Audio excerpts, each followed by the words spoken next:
welcome everybody to, I don't know if I even want to call this an episode of Cinema Royale. It's just kind of a fun little Punch Drunk Critics thing. Yeah, special edition. I'm Travis Hopson. That's John Nolan. We are the Punch Drunk Critics. Hey, everybody. Every day at punchdrunkcritics.com. And I'm freshly returned from Comic-Con, San Diego Comic-Con. I got back late as shit last night. I had a hell of a time on flights there and back. I heard it was not the greatest weekend for air travel. It was not. Getting there was shit. I got delayed like 4 hours. Had 2 planes get jacked up. So yeah, that was bad. And I ran into delays on the way home too. And if you can tell from my voice, I'm also a little bit sick. That's what happened. A bunch of dirty geeks for 5 days. So yeah. So that's what it was. But it's all worth it. You know, it is. You don't realize that it's worth it until Saturday comes around, and like Saturday is the big like Hall H day. Mm-hmm. Warner Brothers and Marvel, and this year we also had House of the Dragon there as well. So Saturday was a really big day. Makes it all worth it. And Marvel came out swinging, didn't they? It's crazy. I've famously never gone because I think we make fun of me every year for that. But this year was the first year I got kind of a taste of what that Saturday evening, afternoon craziness is about. As you and I are, you have to go next year because I've got a plan for how to do this now. It's only taken me 12 years of going or so. But it was, I could tell it was insane from the East Coast. That's how crazy it was. And I think I mentioned to you then, I expected them to hold back and launch everything at D23. Well, see, that's the thing. That's the thing that's crazy about it. You had said this. Yeah. Explain. Yeah, see, that's the thing that's crazy about it is we all went in there saying the exact same thing. You know, Marvel will, their panel's only an hour long. They're not going to do that much. They'll probably come out here and they'll start with Black Panther, Wakanda Forever, and they probably won't do much more beyond that. And because they'll save so much for D23, but they didn't do that. Instead, they came right out of the gates, like bang, bang, bang, just announcement, trailer. Some of which have not even been released yet, these trailers. They haven't put them out yet. And they just kept going for well over an hour because I missed the entire other panel I was going to go to because it went long. And they just kept coming with more stuff to the point where I couldn't keep up. And I know I kept messaging you like, fuck, man, they keep putting all this shit out. And it was just too much. It was just too much. Yeah. And compared to what Warner Brothers did that morning, Warner Brothers had a really disappointing panel to a lot of people. I thought it was fine, but they really only talked about 2 things, which was Shazam, Fury of the Gods, and Black Adam, and they didn't talk about anything else, which is like they got so much else that they could have talked about. Is weird that they didn't. Like I didn't expect them to trot out Ezra Miller, considering everything that he's going through. But I thought his replacement maybe, but right. But I thought you couldn't talk about Aquaman, or you couldn't talk about Blue Beetle or Batgirl or any of these other projects that are coming out. They didn't do any of that. So, but Marvel, on the other hand, they came out with all these announcements. And the thing that blew me away about it, and I was talking to our buddy Chris Bumbray about this, Joe Blow, is there's still a lot that they could have done. Like all the stuff that they announced, there's a lot that they didn't talk about at all. Well, let's hit real quick. So, you can go to punchdrunkcritics.com and check out all the stuff that has been posted. But, we know it was released publicly. What did you get in? I know I heard about Ant-Man and the Wasp Quantum Mania clip. Yeah. There was a Secret Invasion clip. Was there? There was a Secret Invasion trailer that they put out. Trailer. Yeah, it was a Secret Invasion trailer. It wasn't a clip. Oh, wow. It was an actual trailer. The Secret Invasion trailer looked incredible. In fact, I told Chris, who's also sort of my boss at Joe Blow, I guess. I told him this was my favorite thing out of everything they showed during the Marvel panel. Secret Invasion was my favorite, and it was my favorite because it felt like the spiritual successor to Winter Soldier. It's really? Okay. Paranoia, conspiracy thriller. You've got Skrulls invading and hiding in plain sight. You got an aged Nick Fury. He's not even wearing an eye patch anymore. You got Ben Mendelsohn's character. You got all this stuff going on, and it just has that feeling of an old school conspiracy thriller. And I was like, yes, this is exactly the kind of stuff I like. And so makes sense. It's kind of Secret Invasion. in the Nick Fury story arc, it kind of is the next movie in his story arc after Winter Soldier, because he kind of dropped off he popped in here and there after that, but he pretty much dropped off the map chronologically. Was it? And Captain Marvel he was in after that, but well, he went up into space with with his scroll friends. Oh, and this segment was hosted by Kobe Smulders. That's really why it's my favorite. And that's like the nice. And she factors heavily into the story as well, which obviously I like as well. So, but yeah, Secret Invasion looks incredible. Marvel sent out like a whole press release on everything they talked about here. And what's fascinating is Kevin Feige came out and he took us straight through from phase 4 all the way through phase 6. Which is just, when you're like, that's nutty that he went that far ahead. He acted like he was going to stop at 5, and then he kept going. Well, let's just, while we're already here, he put up the big board of everything, the big timeline board that I had showed you the picture of, and everything everything they had talked about had already come out. And so they start moving into phase 5, and then he said, let's just go into phase 6. And phase 6 is going to culminate with 2 Avengers films. There's been an Avengers film in a while by the time this one these come out. It's going to end with 2 films coming out in 2025: Avengers: The Kang Dynasty and Avengers: Secret Wars.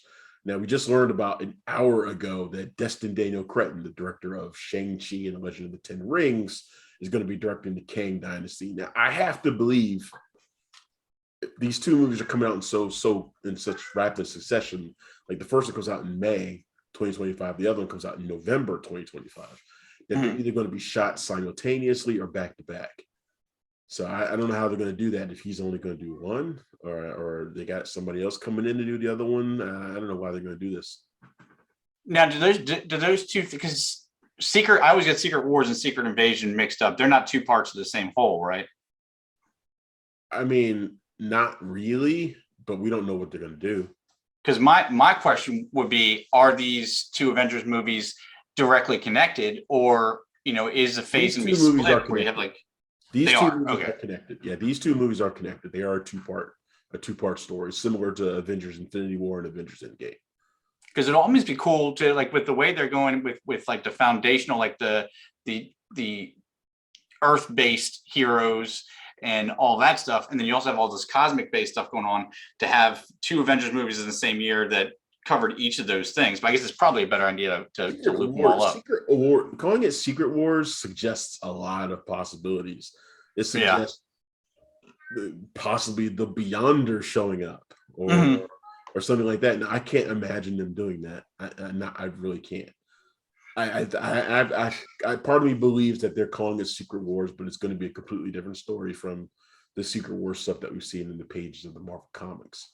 Well, that's what they do, right? Like Civil War was it takes the core component of that, whatever it is, and then changes the whole thing around. Right. Winter Soldier was the same way. It takes the core component, it changes. That was more similar to the storyline, but not by a whole lot. Right.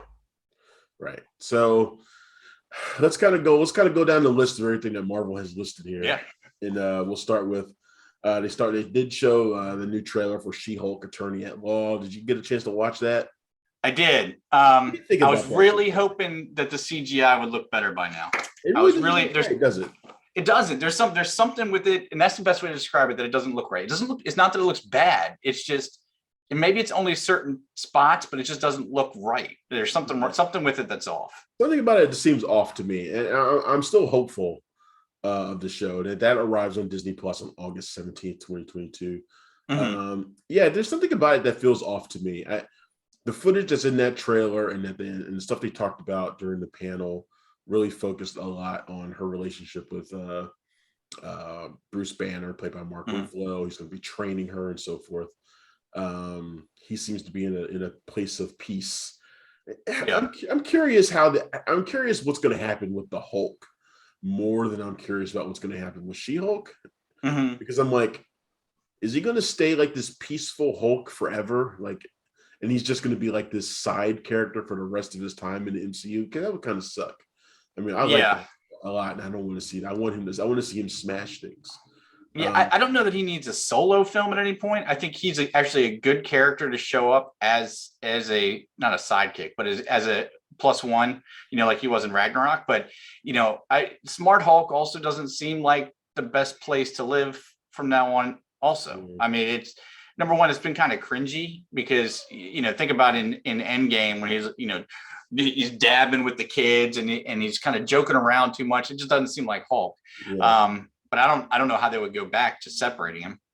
Yeah, I mean, there's a lot of different ways they could go with the Hulk though, and with all this multiverse stuff out there, I wouldn't be surprised if we see him revert to his I can't remember what the name of his character was deep at the end of time, like the aged version of the Hulk. I can't remember. Oh, like the old man Hulk version for him, like old man Logan, but for Hulk. Yeah. I can't remember what he was called, but yeah, I wouldn't be surprised to see him do something like that. I did like the look of Jamila Jamil as Titania. And I'm curious to see how Tim Roth is going to be as the Abomination, seeing that character come back. And of course, we got to look at the guy with the manta ray head. I always forget his name. Which one? It's the Hulk that's got the big fans on the side. That's not Abomination still. Abomination, unless they redesigned him. There was maybe it was Abomination because he was in that same prison cell. I think you're talking about Abomination. Yeah, they must have just changed the design from the last movie. Yeah, but what he was called. Hold on. And I did kind of like it. Yeah, you know what? It was Abomination. I was thinking of. It's just that they gave him back his head fins that he has in pretty much everything else, but he didn't have in the movie. But yeah, I didn't expect it to be so comedy based either, but I think that part could be a lot of fun. Like Ally McBeal, right? It's clearly that they're going for Ally McBeal. The Maestro. That's what that Hulk was called. The Maestro. Oh, okay. That version of the Hulk. Yeah, it looks like they're going for Ally McBeal with superheroes, which I'm cool with that in general. And I think the show will probably end up being fun, but it also looks like the most missable of like the Marvel shows. Like if they don't watch it doesn't matter. It kind of looks like that, and I hope that's not the case. Yeah, well, people thought that about Miss Marvel, and then look what you get. But Miss Marvel seemed like it was going to be. Marvel also showed off Ant-Man and the Wasp: Quantum Mania, which comes out on February 17th, 2023. They showed a trailer for that as well. Anything cool in the trailer? Bill Murray is in it. Okay. That's unexpected. Bill Murray is in the trailer. He pops up. Excuse me. So they venture into the quantum realm. Finally, we get to see Cassie Lang. She's all grown up now. She's looking like she's going to be her own sort of superhero. She's also kind of rebellious. I like that Scott Lang has he's become an author, and he wrote like a book like Look Out for the Little Guy. It's like the name of it. He's like totally full of himself now. Oh, is he? Oh, because he helped save the world. So they go into the quantum realm, and Bill Murray is there, and it seems that he was the one who was kind of helping Janet Van Dyne while she was trapped in there. So so he was in there too. Yeah, that could be interesting. I don't quite know who his character is, or if he's somebody that we know from Marvel Comics, but he's in there. So Bill Murray is part of the MCU now, and that's kind of cool. Yeah, I always want to say that's surprising, but then again, Bill Murray is never a surprise. He could show up in my house in an hour, and I wouldn't be surprised because that's just Bill Murray. Anywhere. Yeah, at any time. Yeah. We also got a lot of footage from Guardians of the Galaxy Volume 3. That comes out May 5th, 2023. I saw you tweeting a lot about Adam Warlock. That he looks, it's actually looking pretty good. We finally got to see Will Poulter as Adam Warlock. People have been asking for that character since the first Guardians movie. And people thought he was going to be in that one, and he wasn't. They thought he was going to be in 2. They kind of teased him, but no, he's not there. He wasn't there yet, but now he's here. Will Poulter, he looks badass now. He looks so different than the kid he was. I know. I can't believe that. And shit, like or the Narnia movies and stuff. He's so different. He's big now. See, that blows my mind because I just think of we're the Millers. You guys are getting paid too, and that's Adam Warlock, the ultimate alpha male. That's crazy. Yeah. So we got most of the cast on the set. except for Zoe Saldana, which is interesting because Gamora features heavily in the footage. Of course, this is probably the alternate timeline Gamora, the one who does not know Star-Lord. Right. In the footage, he's trying to treat her as if she's the woman he always knew, and she's obviously rebelling against that. So it's not working out well. It was interesting because at one point during the presentation, a guy came walking up dressed in the suit as the High Evolutionary. The High Evolutionary is one of those really oddball Marvel characters. He has ties to the Avengers, the X-Men. I think he created the Knights of Wundagore. If you remember that Cal type character that was in I think Shang-Chi, or no, Doctor Strange, that person who looked like a cow. Yeah, it's like he's like a wizard with the horns and everything. Yep. That person is one of the Knights of Wundagore. Well, the person who came up dressed as a High Evolutionary, who features apparently in this film, Guardians of the Galaxy 3, is Chikude Iwuji. Like, I'm sure I said his name wrong. And he's the guy who's in Peacemaker. So he's playing the High Evolutionary in the film, which I don't think we knew until this past weekend. Also, Maria Bakalova is going to be voicing Cosmo the Space Dog, which makes me very happy. Any hint of the voice, like what it sounded? Was she in the trailer or in the footage? Not that I remember, but she might have been. But she was there on stage to announce that. So I guess Cosmo is going to be a female in this version of the film. How dare they? There's comic standings. Talking dogs are men. Everybody knows that. Maria Bakalova was all over the place. She was at the party I was at on the IMDb boat for her movie Bodies, Bodies, Bodies. So, you went to the IMDb boat? Yeah, nice. I did go to the IMDb boat. I did a lot of partying this year. I usually don't party at Comic-Con. I went to like 3 or 4 parties this time. So that's why I'm so tired. And probably also why I'm sick. Could be, but some things are worth it. It was totally worth it. Which is why you got to go next year. So yeah, it's happening. I've already cleared it with the wife. I made her feel really bad that I couldn't go this year. Get your hall pass from the wife. It's already printed and laminated. Yeah, get your hall pass and say I'm going to Comic-Con, and whatever happens. And let's go have some fun. Guardians of the Galaxy looks like it's going to be great. I can't wait to see more of that.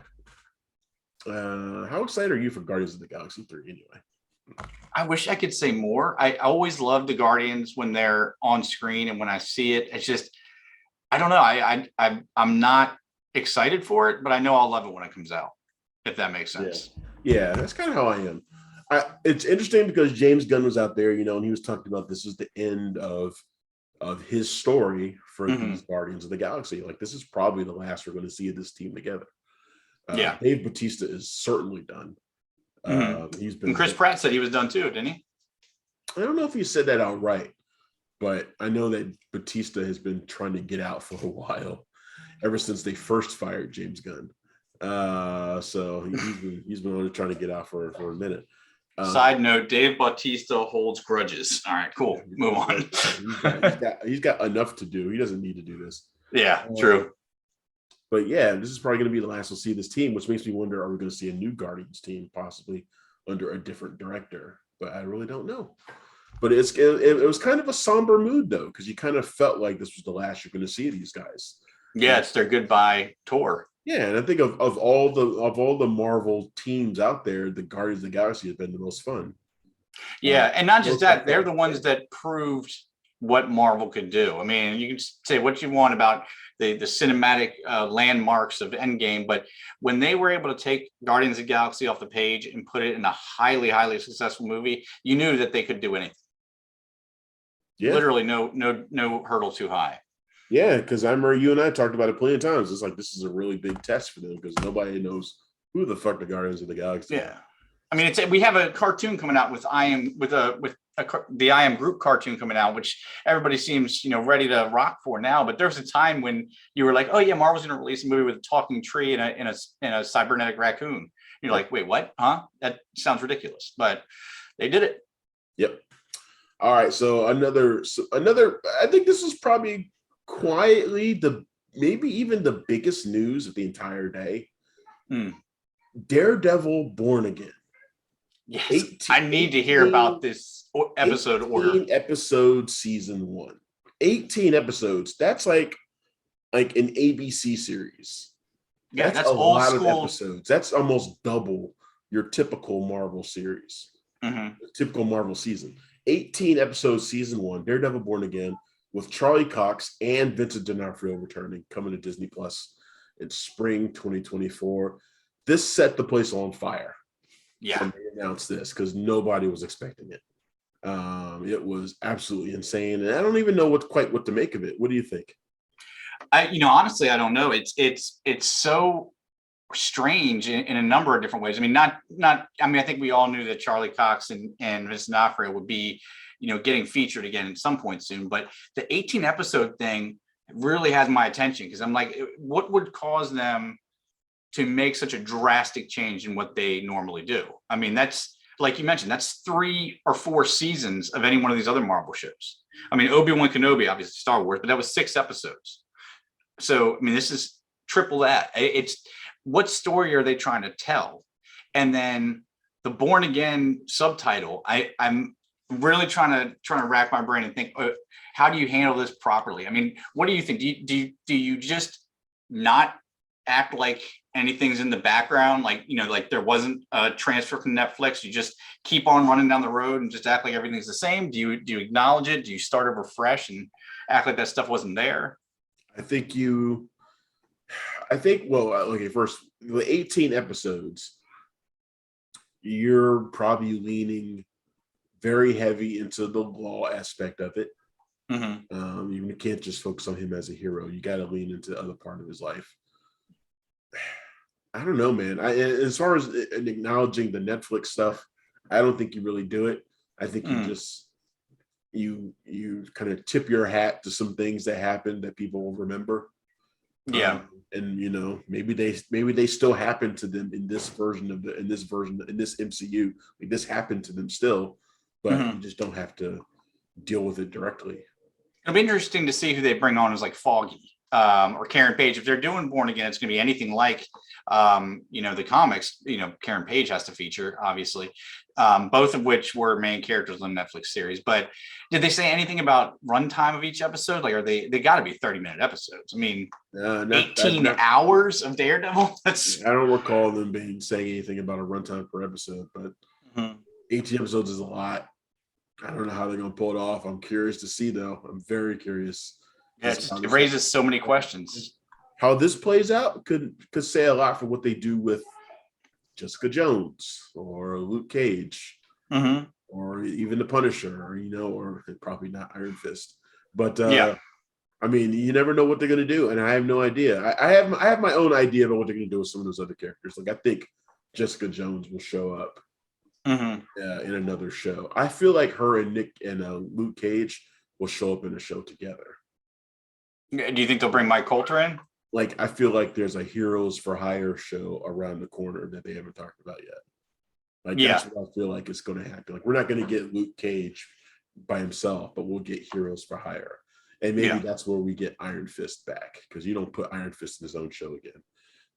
But if you maybe that's why there's 18 episodes. It's titled Daredevil and all that, but you have 6 for Daredevil, 6 for Jessica, 6 for Luke, or 4, and then the final 4 for the Defenders. No, I don't think you go through. I think if you're going to call it Daredevil Born Again, you better focus on Daredevil. But I think there's no reason why those characters can't make appearances. Like, maybe they'll make their MCU debuts in this show. 18 episodes is a lot of time. So who knows? But that's the other thing. I mean, not all. I mean, sure, people will get butthurt about it because everybody's favorite is somebody different. But there's nothing saying that all these characters have to have their own show. I mean, some characters are which is why I think Heroes for Hire is probably a better idea. Yeah, like look at Nick Fury. I mean, he was a highlight of the entire MCU, and outside of that wonderful David Hasselhoff film in the 90s, he didn't have his own movie. So, which I'd love to see them play with in the multiverse, by the way. I would love a Heroes for Hire show that was like The Equalizer or something, where they go out and they help people. The A-Team. kind of. Yeah, something like that. I'd love a show like that with Oh, for sure. With like street level heroes or something like that. I would love that. That would be. If Spider-Man pop in every once in a while, yeah, if they needed to. They could get a hero that could pop in. There's a lot of stuff they could do. Not even to and fight I anybody. Think that's what they'll do more likely than having them show up in the movies. But yeah, that was crazy though. Yeah, it was nuts. And also because Daredevil popped up in the She-Hulk trailer too at the very end, because it looked like it was him. Oh, that's right. Yep. And because he was suited up and everything, flipped right over, and then which makes sense considering they're both attorneys. The Captain America movie, Captain America 4, is titled Captain America: New World Order. That comes out on May 3rd, 2024. That would be Anthony Mackie's first go as Captain America. New World Order suggests quite a lot, though, and that's the title of a Captain America storyline, if I remember right. Yep, it is. I'm trying to remember if it's the one where you get it, and I think this is why I think it is. I haven't taken the time to look it up, but I think it's the one where in the Cap comics there was a whole run where these people dressed up with and put A's on themselves like they were being Cap, and they were basically like Proud Boys or something like that. And Cap had to go out and tell him that that's not what he is and not what he represents. And that the parallels with what's going on now, and then obviously already with Captain America and the Winter Soldier, they've gone to use their platform to voice against stuff like that. I could see them going that route, and they really need to. Right. Yeah, it could be. I have no idea what the storyline was. Yours sounds about as good as I can think of. So yeah, I'm anxious to see Anthony Mackie as Cap. Julius Ona is going to be directing that. He's kind of got a mixed track record. So he did the Cloverfield Paradox, which was terrible, but he also did Loose, which was really good. So yeah. I just love that rocking costume. His entry with the new costume and Captain America and the Winter Soldier was just one of the most perfect moments. Busting through all white. Oh yeah. So we also heard a little bit about Echo, not much though. Loki season 2, that's coming summer 2023. Ironheart, which is streaming in fall 2023, and that ties into Black Panther. I was wondering when we're going to get to that. Well, I mean, it was the last thing of the show, so I mean, the only other things I would mention are the Thunderbolts movie, which is coming in July 26, 2024. That's going to be the last thing in phase 5, I believe. Thunderbolts phase 5. And then you got the Marvels, which is also in 2023.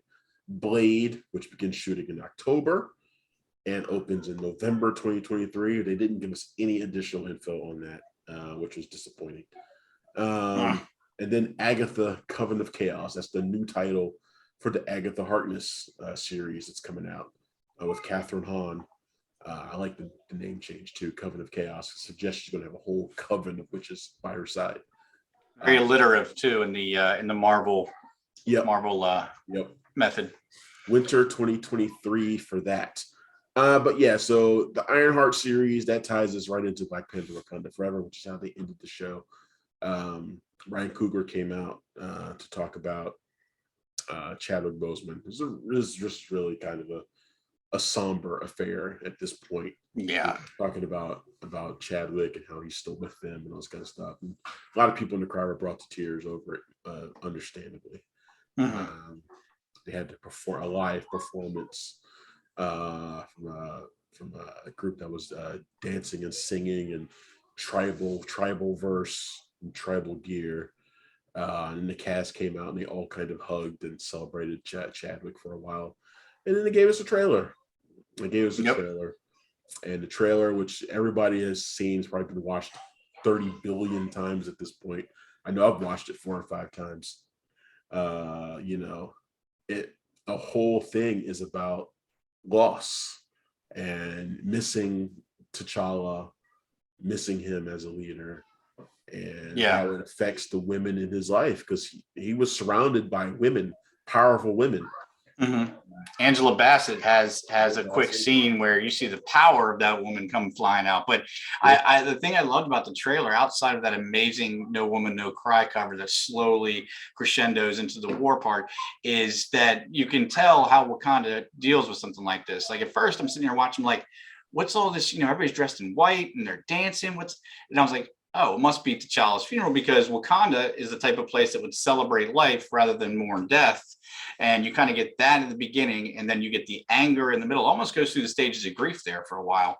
And you get some really good shots of the Atlanteans, and Tina Huerta, who looks just imposing as all hell. Yeah. We get Tina Huerta. He came up on stage as Namor. So we got our first look at Namor. We got to look at whoever's playing Namora as well. And we got to look at Dominic Thorne, who's going to be playing Riri Williams, aka Ironheart, who is a teen genius who built her own kind of Iron Man-esque suit. And I don't know how she fits into Wakanda. Like, I don't know what that storyline is yet. Maybe that'd be Shuri's friend. I gotta imagine and I bet they'll do some kind of like exchange student program or something where they met at MIT or something like that. But did you get to jump from Hall H for half a second? I know you went to the Funko booth, so did you see the Ironheart Funko they had out apparently? I mean, I know they put out a whole bunch of them, but I didn't think they're not for sale yet. Yeah, no, I just meant as far as looks. I mean, because it's actually pretty cool. From what I saw, it's very Iron Man-y from the neck down, and then she's got I posted it on the site because I posted them all for pre-order.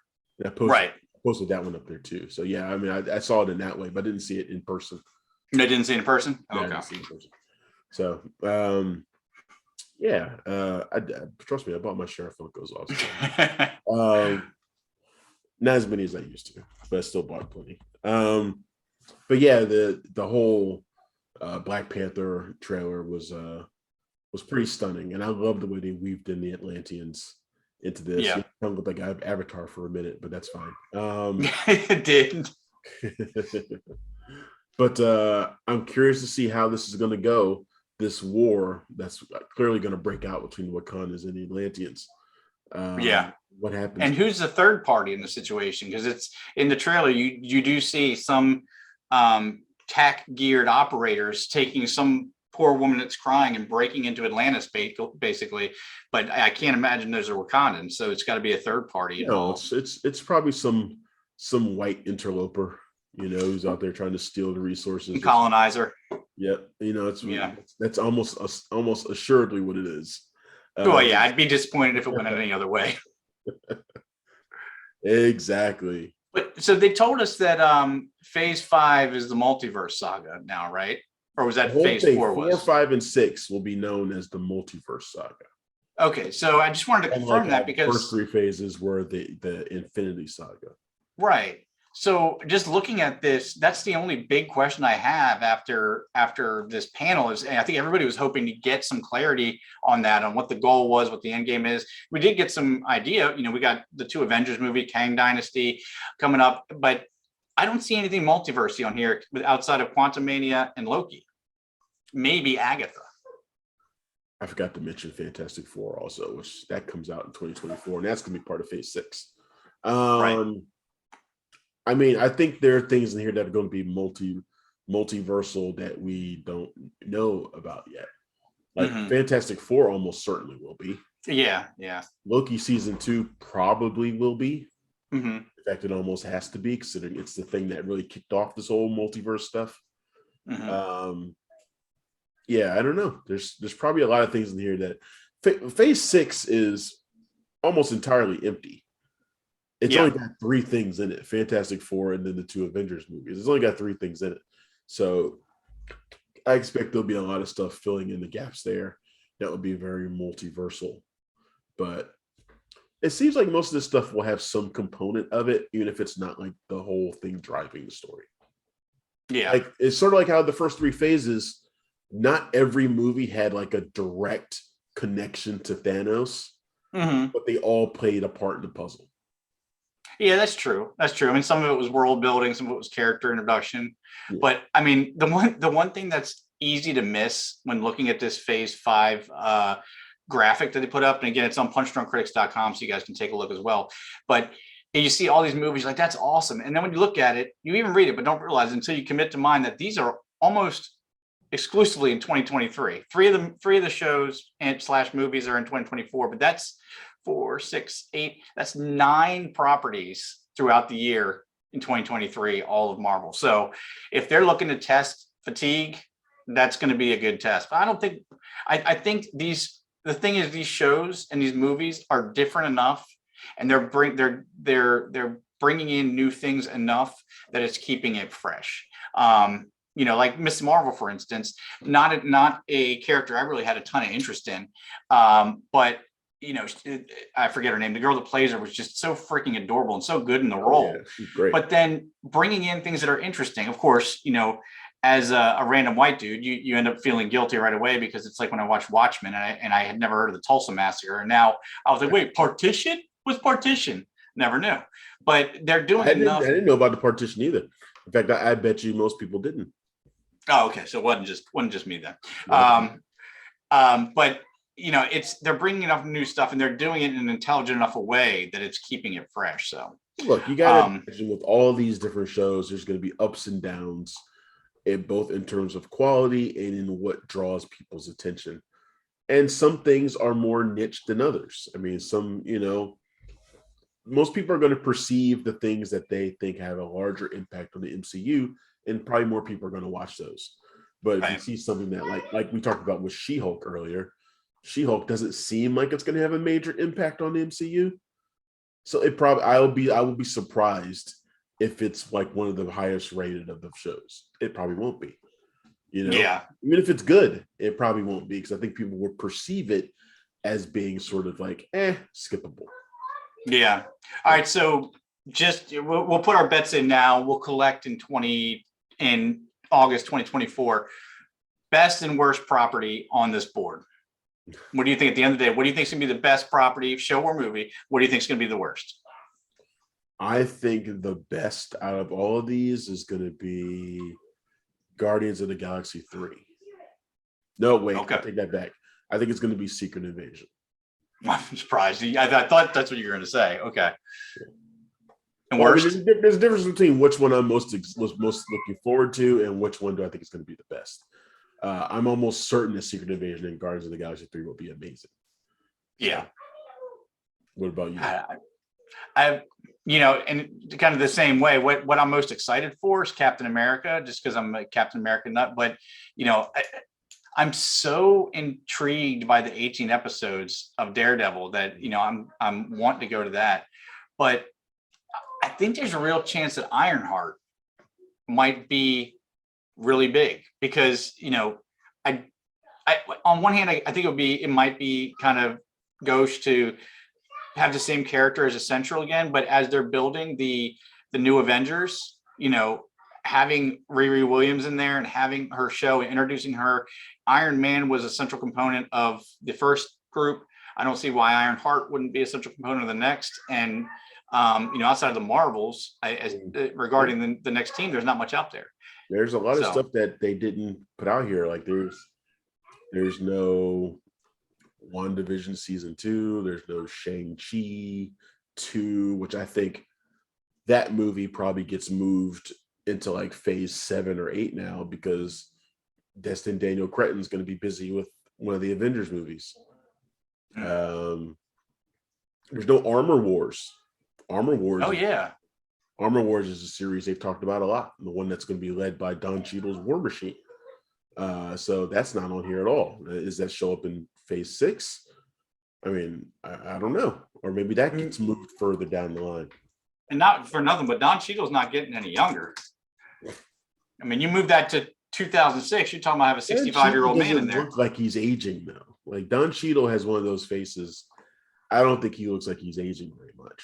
So no, certainly not. I mean, he was born in 64, so I'm not good at math, but that probably makes him in the late 50s.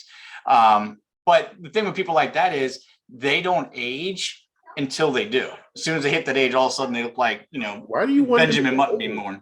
Why do you want him to get old? I don't. I want Don Cheadle to live forever. I'm just saying, when you're dealing with these stretches of times that are huge, and I mean, I don't know. I'm just excited. I'm overexcited. Did you get a pass switching over to DC? Did your pass light up when The Rock came out? Oh yeah, I still have it. It's over there, right over there. That's so cool. I heard about it like offhand somewhere. Apparently, for everybody out there doesn't know what I'm talking about. I'm sure everybody's seen by now. Dwayne Johnson came floating down out of the sky, and then he put his hands out like he was doing lightning, and everybody's Hall H pass lit up like it was being electrified or something like that. Yeah, that's cool. So I had a Chris Farley moment then. Do you remember when you went in there? That was cool. Yeah, no, it was pretty cool. Dwayne Johnson was pretty funny during that panel. Yeah. So no Henry Cavill talk during that panel. Well, that's not true. Somebody did ask him about Henry Cavill, and he got booed because he was like, "Oh, it depends on who's Superman." Boo. Yeah, it wasn't a good answer. He spent the next day trying to like walk it back. So right.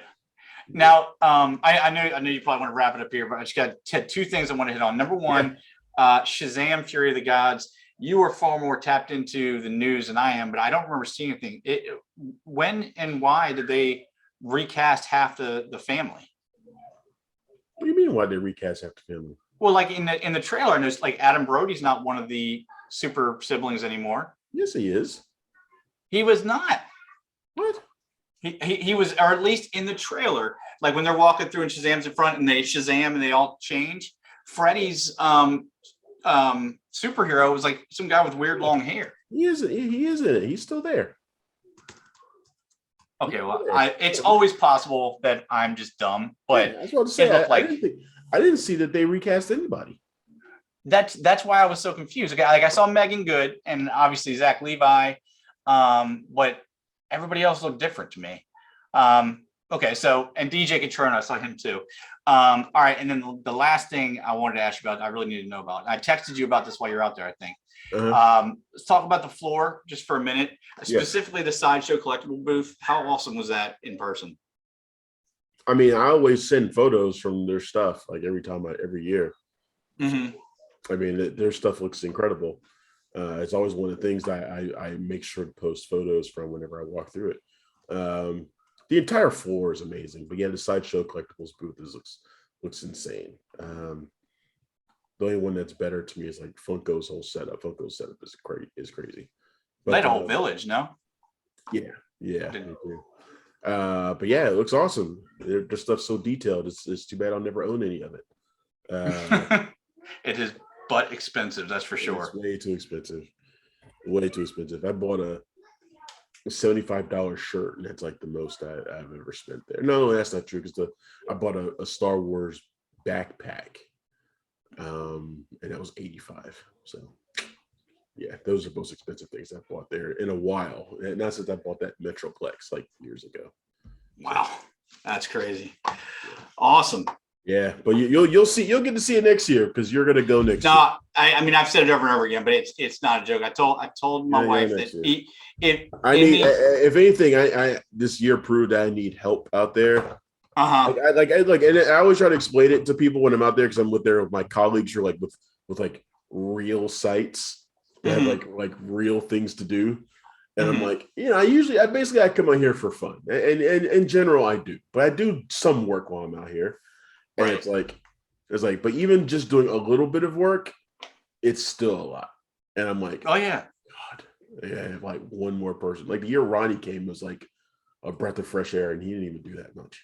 So yeah, and it's stressful, because I like when one thing comes out, and then by the time you start writing out like 16 other things, I can imagine. But I told my wife, I said, look, I'm going out. I was like, if you guys really have a problem with it, then we're all going. It's either me or we're all going. You guys can go walk around while me and Travis go do press stuff. So one way, either a Nolan will be there or all the Nolans will be there next year for sure. Yeah, and I don't know how I changed the screen like that. I don't know what happened. How did I do that? Oops. I'm having screen issues too. I've actually been having to look up at the accidentally changed like where we were on the screens. We're kind of like up and down. We were like, I don't know how I did that, but oh well, whatever.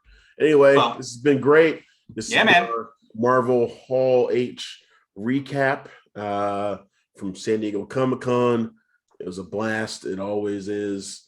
San Diego Comic Con is one of those places that I say that everybody should go at least once, just experience it and just have a good time. So I made sure this year to do some other stuff besides just go in the Hall H too. Sometimes I forget to go out there and just look for the shit I like and to enjoy myself. So I went to I went to a Funko panel. I went to a Street Fighter panel. I went to the Street Fighter 6 booth and I played and I beat some ass. So still got it, huh? Well, I had it for those few fights. I'm sure if somebody better had stepped up, I would have got my ass whooped. So, but anyway, it was good. It's a good time. Comic Con. Always make sure you can get out there and go check it out. So, all right. Nice. Well, this has been our show, whatever we want to call it. I'm Travis Hopson. That's John Nolan. You can find us every day at punchdrunkcritics.com. You can also find us on YouTube, where you'll find this video shortly. Or you're probably watching it on YouTube now. Hopefully you'll subscribe and like us and continue to follow us, whether here or in podcast or on our website. Thanks a lot. We'll see you next time. Bye. Thanks for checking out the show. If you like what we're laying down, please subscribe to our channel and click the bell to receive notifications for all of our latest stuff.